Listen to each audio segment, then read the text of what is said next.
యువోత్సాహం సమాజ సేవకై మేము సైతం. పూర్తి వివరాలకు చదవండి రేపటి సాక్షి హైదరాబాద్ ఎడిషన్. తెలుగు హీరోలు ఎవరికి వారు డిఫరెంట్ గా పాన్ ఇండియా ఫిల్మ్స్ చేస్తున్నారు. కానీ కన్నడ హీరోలు మాత్రం కంప్లీట్ ఒకే రూట్ లో వెళ్తున్నారు. అయితే మైథాలజీ లేదా హిస్టరీ అంటున్నారు. కొన్ని క్యారెక్టర్స్ కొన్ని మూవీస్ చేయాలంటే కన్నడ హీరోల వైపే చూడాలి అనేది వారి ప్లానింగ్. కేజీఎఫ్ లో రాకీ భాయ్గా కనిపించాడు యష్.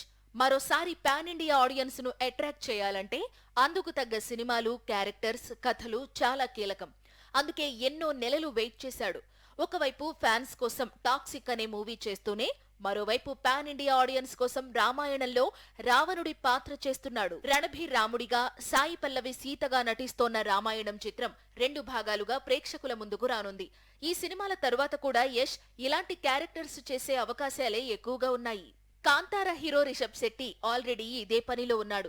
యష్ కంటే స్పీడ్ గా mythology, action thrillers, historical characters కు గ్రీన్ సిగ్నల్ ఇస్తూ వెళుతున్నాడు. ఆల్రెడీ కాంతార ప్రీక్వెల్ రిలీజ్ కు రెడీ అవుతోంది. వచ్చే ఏడాది అక్టోబర్లో విడుదల కానుంది. ఆ తరువాత లైన్ లో జై హనుమాన్ సీక్వెల్ ఉంది. రీసెంట్ గా అశ్విన్ గంగరాజు మేకింగ్ లో డైరెక్ట్ గా తెలుగు చిత్రం చేసేందుకు డీల్ కుదుర్చుకున్నాడని సమాచారం. ఇప్పుడు బాలీవుడ్ డైరెక్టర్ కు ఛత్రపతి శివాజీ మహారాజ్ బయోపిక్ కు డేట్స్ ఇచ్చాడు. వీటితో పాటు కాంతార స్టోరీకి మరో సీక్వెల్ తీసుకొచ్చే అవకాశాలు ఉన్నాయి.